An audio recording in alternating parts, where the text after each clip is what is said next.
This show is brought to you by Rotary International.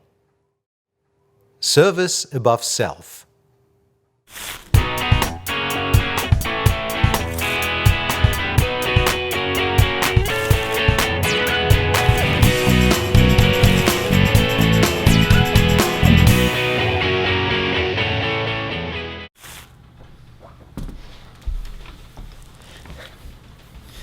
Hallo und herzlich willkommen zu einer neuen Sendung von Ahorn TV.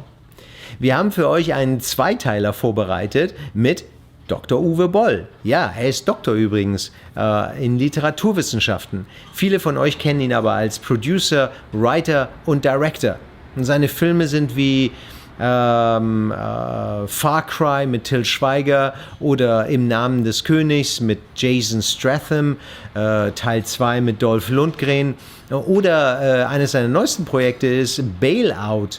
Dabei geht es um den Bankenzusammensturz und einer, der halt komplett durchdreht und Amok läuft. Sehr interessant mit dem Hauptdarsteller von Prison Break.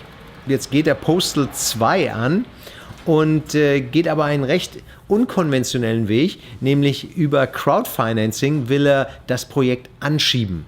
Dabei hat er sich Kickstarter ausgesucht, die Kickstarter-Website, da müsst ihr mal reinschauen, ganz interessant, da könnt ihr auch mit eurem eigenen Projekt rein, falls ihr eins habt, weil im Internet geht ja ursprünglich, also geht ja alles eigentlich und Independent Hollywood Producer gehen auch mehr und mehr diesen Weg. Jetzt wollen wir mal sehen, ob er halt die Finanzierung zusammenbekommt, die Anschubsfinanzierung für Postal 2, um dann halt eben andere Finanzierungsmöglichkeiten, unter anderem auch klassische Möglichkeiten der Filmfinanzierung anschieben zu können.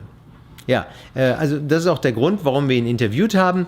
Natürlich blieb es dann nicht einfach nur bei der Filmfinanzierung, deswegen auch für die anderen Zuschauer. Wir haben nämlich auch über die Religion geredet, über die Weltreligion, wir haben über Church of Scientology geredet, wir haben über die NSA geredet, über die CIA, über Präsident Obama, über den Krieg in Syrien, also über Gott und die Welt. Das ist recht interessant, das wollten wir euch nicht vorenthalten. Schaut jetzt mal rein. Also dann, viel Spaß.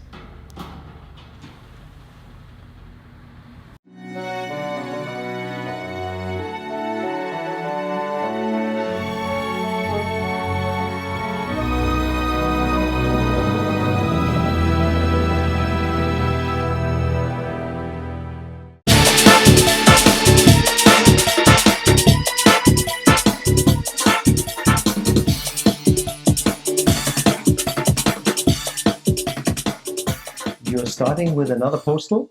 Yeah, so the idea is to do Postal 2. I think in the last 8 years, Postal is already 8 years old, but it didn't age basically, right? So, and in the last 8 years, we had a lot of comedies going on in that like hangover kind of world, right? So with kind of disgusting humor, what Postal also had. But all that comedies in the last 8 years missed out on the political incorrectness, what Postal had. And I felt like now it happened so much in the last 8 years that it's time to do Postal 2. That means, I mean, the protagonist and antagonist, President Bush and Osama Bin Laden, they are not in the picture anymore. So who knows? No, I actually think Larry Thomas, who played Osama Bin Laden, I mean, in the end of Postal, they go hand in hand in the nuclear mushrooms, basically. Yeah. But that means not that they are dead, right? So, I mean, the sad thing is Brent Mendenhall, who played Bush, is dead. Like, the actor died. So we cannot really use the Bush double again, but we have Larry Thomas back, and I think it's also more important if Osama Bin Laden comes back. Yeah, so they basically the Navy SEALs, they missed him in Islamabad or wherever it was in Pakistan. So of course in our movie, Osama Bin Laden was always in America. So you will have some surprise for us. Absolutely, he will be surprise. He will be back. But yeah. you will have also President Obama in the picture. Of course. Now he is the president. So and he had to hook up with Osama. And so we have a lot of, let's say, look, if you go back in the last 8 years, what happened in TV, like reality TV 24/7 basically, Dr. Drew and stuff like this, Celebrity Rehab, The Bachelor, shows like this. I mean, this cries for Postal 2 to bash that all into the ground, So, and I think this is the thing. The way we want to go with Postal 2 is to really show what happened in the last 8 years, not only in TV but also in the real world, and the whole Osama bin Laden killing is part of it. But also the NSA, Snowden, whatever. So we bring all the actual political subject matters in a satirical way out. So it hasn't been done, I think, in a satirical way yet. I think a good satire must be hurtful for a lot of people and must be insulting, So, I mean, you got it that we try to raise some money on Kickstarter. So with a Kickstarter campaign, it's like the crowdfunding idea. I think it came in the last few years, it got bigger and bigger. And I felt like if I ever do crowdfunding, then with a movie like Postal 2, and for example, I made a joke, a typical Postal joke, like I'm pro-gay marriage, but not for blacks. Right, so I mean, this is a typical joke, and a guy directly emailed back, "You insult the blacks, I pull my donation." So he took $20 away from what he gave to Postal 2. He took it back. So, but this is the risk. The risk if you make a harsh comedy is always that people are insulted. But this is the whole point in a comedy, I think because they didn't understand, maybe.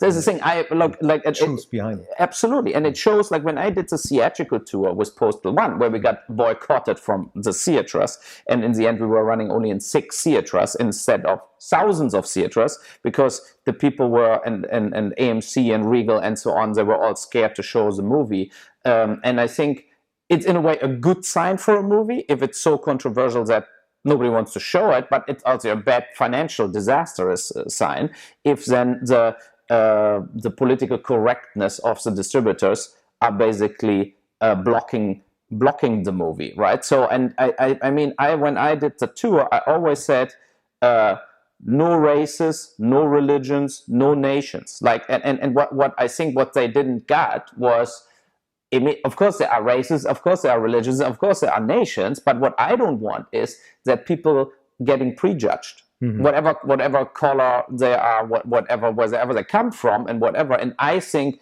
the whole goal of all of us should be to have a global community, so, and what the world works on, but never comes one step further forward. I mean, 20 years ago, where the climate collapse came up as a possibility for the Earth, I think we all discussed around the globe, look, we need to work together when it comes to pollution or, like CO2 and whatever, and what happened with all that stuff?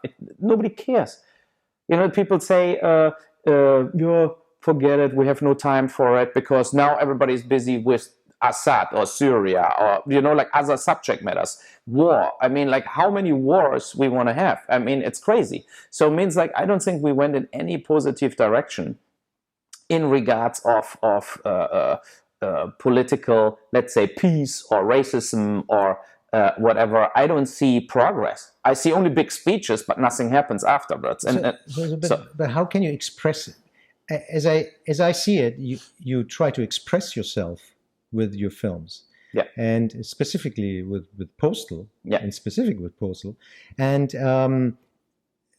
that expression comes from what? Because you think that your colleagues, for example, that they don't have these sort of ideas, or is Hollywood? Because Hollywood, we find often movies which actually criticize pretty much the NSA or CIA or the president or whatever, but somehow it doesn't leave any traces. They after the movie is shown, it's as if it's forgotten. I mean, you mentioned yourself with Matt Damon, no? Yeah, with the Matt Damon movie with Green Zone, right, where he is basically a whistleblower, and bashes the U.S. Army in the end and the CIA doing dirty jobs in Iraq, and then he's the hero, and people watch that in the movie theaters and they think he's a great guy, he's a hero because he represents the moral. He came out good. Absolutely. Yeah. But if we have a real hero like Edward Snowden, who gives us the information about what the NSA is doing with us and that they spy on us and save our emails and tapes our phones, then he has to hide in Russia because he will get lifelong prison in America from the same president who acts like he knows what human rights are. But- And this is the lie we're living in, you know. And this is, I think this is the important point, which as the only weapon I have as a filmmaker is to make a movie like Postal, you know, to put the finger in the wound and to say, look, no, it's not right. It's wrong. Obama is wrong.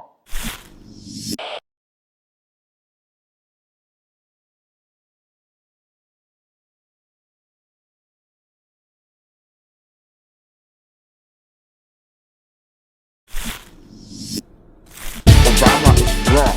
He supports criminals with the NSA, and Edward Snowden is not the criminal. He couldn't take it anymore. The injustice and the lying to the people on the streets, this is why Edward Snowden leaked the stuff. Same like Bradley Manning. He couldn't take it anymore that the Iraq, like in the Iraq war, are war crimes and civilists getting shredded and whatever, you know, and that the whole war basically makes no sense. So, and now 35 years in prison.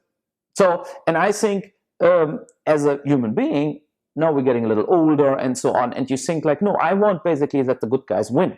But the good guys are not the good guys what Hollywood shows us. You know, Iron Man and whatever, they are not good guys. They are they're basically representing the military and the weapon complex. So like warmongers. Yeah, and all the superheroes are basically nothing else as right. Weapons. What? They're weapons. Yeah, absolutely. And it shows like, if we have the better superheroes in a movie, we means translated, if we have the better army and the better weapons, we control the earth. And this is actually how US feels. They feel they can do everything alone, like now Syria, they will bomb it without any support from the other G20 countries, whatever, you know, like, and this is the thing, like, they don't getting it, that the way they rule the world is wrong. And Hollywood basically supports that system of whoever's in our way gets bombed away, and we leave chaos. I mean, we had, like, under my friends, a lot of discussion. Take Mubarak. I mean, I was in Tunisia, in Morocco, in Libya, Egypt in holidays, and it was great under the dictatorships because it was peaceful and nobody cared. And Mubarak was not a bad dictator and killed like hundreds, thousands of people or whatever. It's just a lie. Gaddafi did nothing wrong in the last 25 years. Before that, he supported terrorists and so on, you know. But now everything is out of control there. People have no money, no tourism, and the whole region goes down the drain. And it's just like the wrong approach to just feed some Muslimic rebels with weapons. They take over a dictator, and then you think, as America, they will like us. No, they're not. They hate America. So all the basically whoever America gives the weapons to, and they take over a government, or they take over Assad in Syria soon, or whatever, they will see what they have from it. Nothing. They will still hate America. They say, no, thank you for the weapons or for the bombs you throw, whatever. But in the very end, they will be another breeding possibility for terrorists against America. And so, I don't get it. I think that it's just the whole approach of American foreign policy is idiotic. And I think it's also time to speak loud out. You know, like, America is not alone. Europe is bigger as America. Like, there are 100 million more people in Europe as in America. And if you put Russia into Europe, you have even 250 million people more as in America. I mean, like, why are we all hiding and pussying out in front of America? I don't see the reason. So that's a good question, which is the $1 million question, right? Because everyone asks himself that, and on the other hand, we are totally helpless. In that one movie, for example, Bailout, basically, a lot of people lost money during the times 2008, but nobody could really grab the person who is in charge of losing your money, besides now the forefront person in the bank. Is that, for example, a reason why you did the movie Bailout? Yeah, I mean, by Assault on Wall Street or Bailout, Age of Greed, the two titles out, basically. Of course, I mean, the joke is, if 7 million Americans lose their houses and nobody gets held accountable for it, but the taxpayers gave all the banks all the money to keep going what they're doing, and then Obama is not regulating the banks, that the investment part has to be separated from your personal checking accounts and stuff like this, personal investment, so that they cannot get in danger when the investment part blows 150 billion bucks in the casino world, basically, right? So that regulation never happened, but it had to happen. 2008 was the last warning that the financial system is out of control, and they gamble with way more money as the world can afford to lose. And I mean, look at some facts, by the way, like a normal stock, like when you bought an equity or a stock, right? Like 10 years ago, the average was the market was holding that stock 2.5 months. I mean, I own stocks for 10, 20 years, or people like Warren Buffett, they buy stocks and keeping them forever. But if you think 2.5 months, now 2012, it's 22 seconds. So the average time a stock gets gets held and sold is 22 seconds. And why? Because it's all computer generated. So the banks making their own business in selling and buying stocks non-stop without any price. Like whatever, General Electric goes up for 1 cent, they can sell it with profit because they have no costs to do it. No costs. If I buy a stock, I have costs. I have to wait 2 years before I'm in profit with the stock or something, right? So because I have to pay the bank a fee and the broker a fee, whatever, right? So but the banks have no costs. So they gamble and gamble and gamble with the free money they're getting from the Fed and from the EZB and stuff like this. And that system, every single day, they trade with more money as the world global growth per year is. Every single day. It's all computer generated. 95% is computer generated. So if you think about it, if a hacker, a terrorist group, or whatever, destroys from the big banks that trading system, we have a damage nobody can compensate.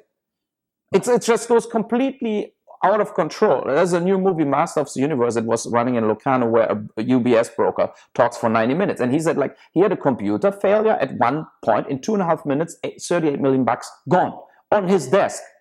Like for real, because the computer flipped out, but the money was gone for real.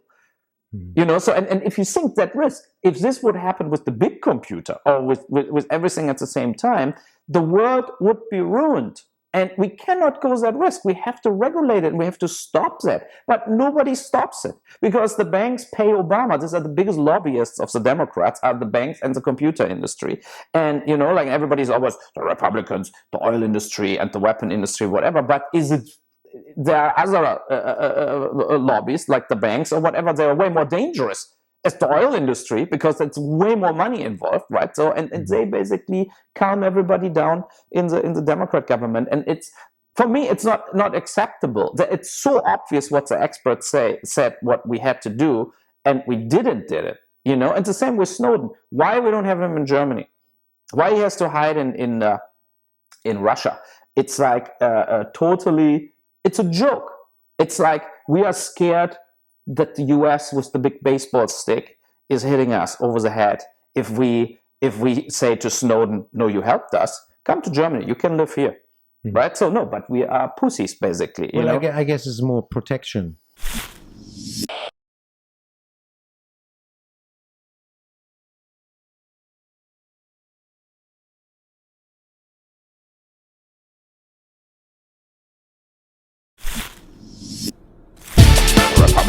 The oil industry and the weapon industry, whatever, but there are other lobbies like the banks or whatever. They are way more dangerous as the oil industry because it's way more money involved, right? So and they basically calm everybody down in the Democrat government, and it's, for me, it's not acceptable. It's so obvious what the experts said what we had to do, and we didn't did it, you know. And the same with Snowden. Why we don't have him in Germany?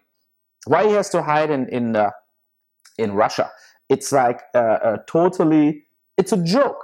It's like we are scared that the US with the big baseball stick is hitting us over the head if we say to Snowden, no, you helped us, come to Germany, you can live here, right? So no, but we are pussies, basically. You know? I guess it's more protection because otherwise he gets killed. if he lives freely in Germany. I know, but if he can get killed in Russia also, right? So we don't know. And what will happen after the 1 year visa is over in Russia?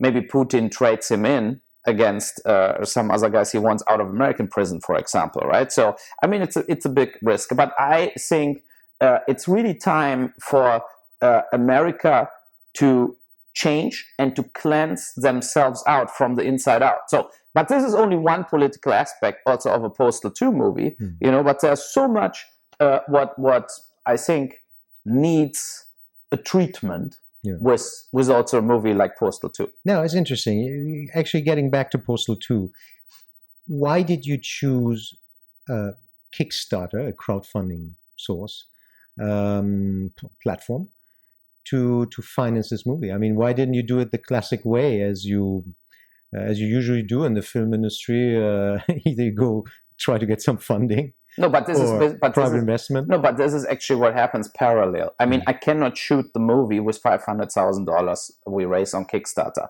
We will spend $1 or $2 million, and I have to raise the other money with the labor tax or subsidies, my own money, pre-sales. So it's a mix of crowdsourcing and yeah. But based on the fact that Postal has the good side and the bad side for me in a financially way. Whenever I go to a festival or a convention or whatever, half of the people coming with a Postal DVD I have to sign, basically. So I made over 30 movies, but that movie made the biggest impact on my fans, or also on Boll haters. They hated me, and then because of Postal, they started loving me, right? So for me, Postal was also like the first movie after years and years I wrote on my own, and I went back to my roots with it. This was for me like a breaking point in my career, 2005, when I actually did it. And I think it's for me, very important. But the other point is a lot of people illegal downloaded the movie, and it has a lot of fans that never paid for it. And I feel like, okay, here you can give back a little, and you can support Postal 2, because without your help as the fan or whatever, there will be no Postal 2.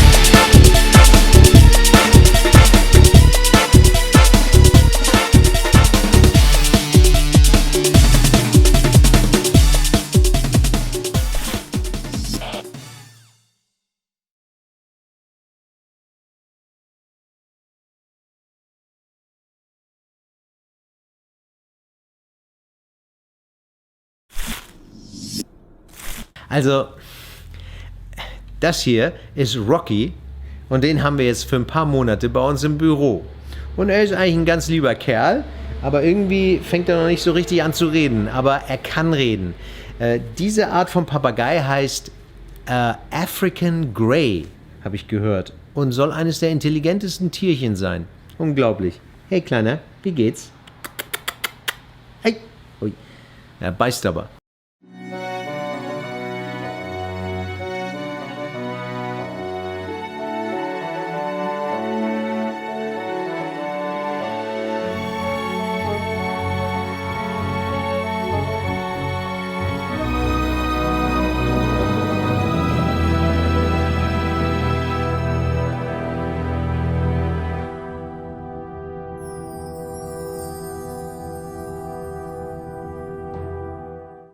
Wir sponsern einen Film auf dem Vancouver Film Festival, nämlich den Film, der auf dem Berliner Filmfestival wiederum ausgelacht wurde. Und, welcher ist das? Gold. Und worum geht's da? Um den Goldrausch. Also, wir haben es gesponsert und den müsst ihr euch auch anschauen. Also dann, bis zur nächsten Woche und vergesst nicht, liked uns auf Facebook, followt uns auf Twitter und schaut auch auf unsere Website rein. Dort ist dann ein Link zum YouTube-Channel. Ihr könnt alle unsere Sendungen auf dem YouTube-Channel dann anschauen. Also dann, tschüss, bis zur nächsten Woche. Bye bye. Oh,